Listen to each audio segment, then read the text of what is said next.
Je m'appelle Ludovic Piétenu, je suis correspondant de Radio France en Allemagne. Angela Merkel s'apprête à quitter le pouvoir, elle aura été chancelière pendant 16 ans.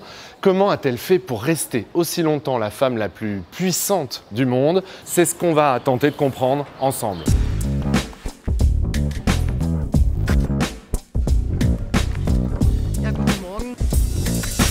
Angela Merkel cultive la simplicité, ce côté Madame Tout-le-Monde. Elle adore par exemple révéler sa recette de cuisine préférée, une simple soupe de pommes de terre. Et plutôt que d'habiter à la Chancellerie, elle a choisi d'habiter ici, en face de l'île au musée, au bord de l'Hage-Pré. C'est un immeuble, un appartement modeste qu'elle a acheté il y a déjà fort longtemps avec son mari et qui n'est gardé en général que par quelques policiers.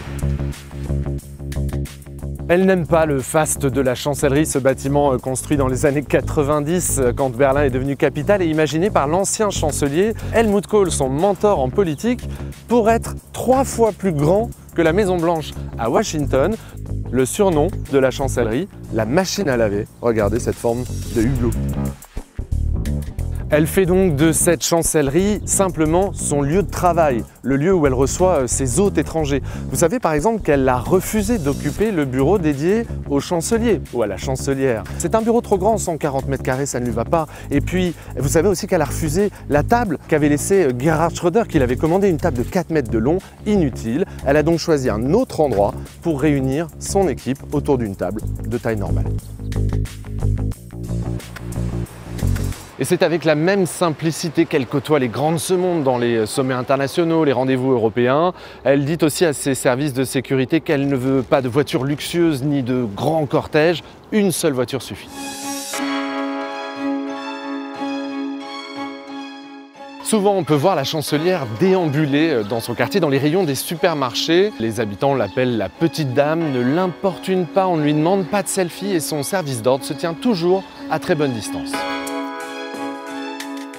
De temps en temps, la chancelière normale s'octroie quand même quelques petits plaisirs, comme les vins et les fromages français qu'elle adore par-dessus tout et qu'elle trouve ici, aux Galeries Lafayette de Berlin, Friedrichstraße. Et puis de temps en temps, allez, une fois par an, à Noël, on la voit aussi au KaDeWe, le grand magasin historique de Berlin-Ouest.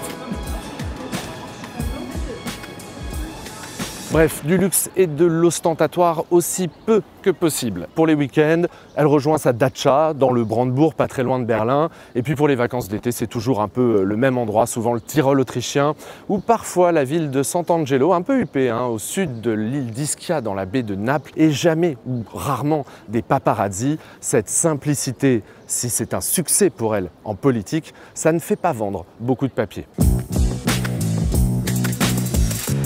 Des médias dans lesquels elle apparaît de façon générale assez peu. Elle n'a donné en 16 ans qu'une seule allocution télévisée, c'est-à-dire s'adresser à son peuple face caméra. C'était au début de la pandémie de coronavirus en mars 2020. Es ist ernst. Nehmen Sie es auch ernst. Seit der deutschen Einheit, nein, seit dem Zweiten Weltkrieg, gab es keine Herausforderung an unser Land mehr, bei der es so sehr auf unser gemeinsames, solidarisches Handeln ankommt. On peut penser aussi à l'épisode des tremblements, à l'été 2019. Plusieurs crises successives en public, les médias en ont parlé. Ça n'a pas duré très longtemps, ils ont accepté la version officielle, une déshydratation donnée par les services de presse de la chancellerie. Et l'histoire s'est arrêtée comme cela, de façon totalement simple et normale.